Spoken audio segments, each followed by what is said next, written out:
Abordons maintenant le deuxième sujet. On reste dans le conflit russo-ukrainien, mais sous un tout autre jour, à savoir les sanctions prises par les pays occidentaux contre la Russie. Il y a apparemment deux écoles, l'une qui clame leur inefficacité et l'autre leur nécessité. Donc Gérard, où vous situez-vous ? Alors là, je vais être très très diplomate, difficile à saisir. Ça m'étonne de vous, Gérard. Troisième école. Pardon ? Je dis, ça m'étonne de vous que vous soyez très diplomate. Ah bon, eh bien voilà, confirmation donc dans une troisième école, parce que je crois qu'il faut considérer l'ensemble du processus des sanctions, et nous sommes dans un processus de complexité, et quand nous sommes dans un processus de complexité, eh bien, cela prend du temps à être efficace.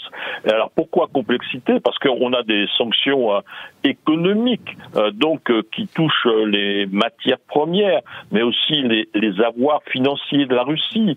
On est dans le domaine des sanctions contre des entreprises, donc contre des entreprises russes, mais aussi un désengagement des entreprises européennes de Russie. Et enfin, on a des sanctions contre les personnes. Donc, on aboutit immanquablement au facteur temps pour que l'ensemble de ces processus complexes se mettent en place et donc produisent des résultats. Ce début de deuxième année de sanctions et de conflits, si la guerre devait se poursuivre, sera économiquement beaucoup plus difficile pour la Russie.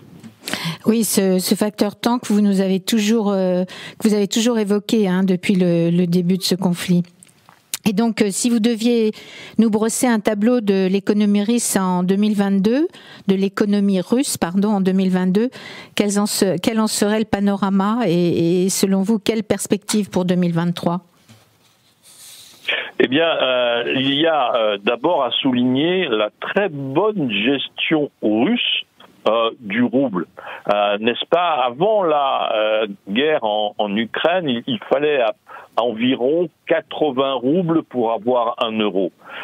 Très rapidement, le déclenchement de la guerre a monté ce taux de change à 140 roubles pour avoir un euro, et une décision très très pertinente a été prise de demander aux acheteurs, soit directement ou indirectement, aux acheteurs de pétrole et de gaz russes, de payer non pas en dollars, mais en roubles. Ce qui a donc créé un afflux de demandes sur le rouble et a donc fait redescendre la monnaie à des taux tout à fait performant, puisqu'elle le rouble est venu flirter avec les 50 roubles à l'euro. Donc il y a eu une très très bonne gestion du rouble, mais maintenant, avec la durée du conflit, à nouveau le temps, le rouble est revenu dans les 80 roubles donc pour l'euro. Donc, mais en dehors de cet aspect monétaire, il y a toujours lié à la monnaie l'inflation, et là l'inflation en Russie est 2 à 3 fois plus importante qu'en Europe. Nous sommes autour de 5%, les Russes sont autour de 15%. Donc vous avez là une détérioration des prix, une course prix-salaire, et quand vous avez des taux d'inflation aussi élevés, eh bien la Banque centrale est obligée d'avoir des taux élevés. Le taux de la Banque européenne est autour de 3,5%, celui de la Banque russe est à 7,5%.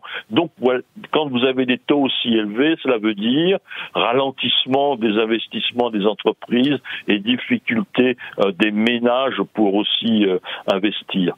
Cette année, en 2022, la Russie a connu une décroissance de son PIB pratiquement 3%. Donc on se dirige en 2023 vers une difficulté croissante avec des diminutions d'exportation de gaz et de pétrole en volume à cause de l'Europe, et ne croyons pas que la Chine plus vite se substituer, parce que les gazoducs, ces milliers de kilomètres de tubes qui se dirigent vers l'ouest, n'est-ce pas, vers l'Europe, eh bien, on ne peut pas les rediriger d'un coup de baguette magique vers la Chine. Donc, il y aura une baisse des volumes et donc des revenus substantiels de la Russie vis-à-vis de ses matières premières énergétiques. Et enfin, parlons des hommes. Il y a pratiquement 800 000 à 1 million de Russes qui ont fui leur pays. Ce sont des hommes jeunes qui ont des compétences et qui donc vont accentuer la difficulté et les difficultés économiques du pays. Donc je considère, à contrario de beaucoup d'analystes, que le temps n'est pas, dans ce conflit et sur le plan économique, un allié de la Russie.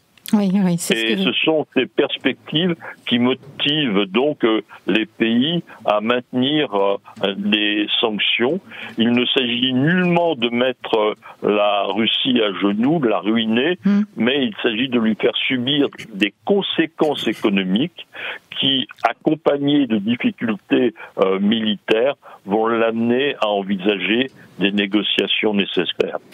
Donc le problème n'est pas de négocier avec le diable, si je puis dire. Le problème est d'amener le diable à négocier. Voilà. Gérard, ça reste une image, bien sûr, mais à l'évidence, on comprend que nous aurons à reparler ensemble de la Russie et de sa situation économique